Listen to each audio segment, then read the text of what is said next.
If you're in the market for an AI coding platform, you might have come across Kodree, but is it really the best option out there?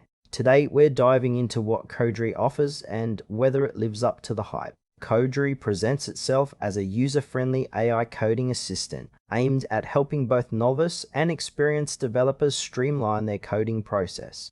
The platform allows users to generate code snippets, debug, and even learn new programming languages through interactive tutorials. At first glance, its interface is quite appealing, clean, and intuitive, which is a plus for beginners. One of the standout features is its real-time collaboration tool, which lets teams work together seamlessly on projects. However, as I explored, I noticed that while it claims to support multiple languages, the depth of support for less popular languages seems a bit lacking. This could be frustrating for developers who work in niche areas. Another aspect to consider is the learning curve. While it's designed to be straightforward, some features might take time to fully grasp. For those just starting out, it might feel a bit overwhelming without a robust onboarding process. Now let's talk about the pros and cons.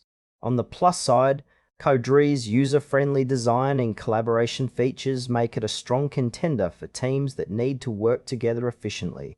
The AI assistants can save time on repetitive tasks, which is always a win. However, there are some noticeable downsides. For one, the lack of comprehensive support for all programming languages could alienate developers who don't work with mainstream languages. There's also a concern about its pricing model. While it offers a free tier, the limitations might push users to consider more expensive plans without clear justification of value. Additionally, some users might find the AI's suggestions to be hit or miss, which can be frustrating when you're looking for reliable coding help.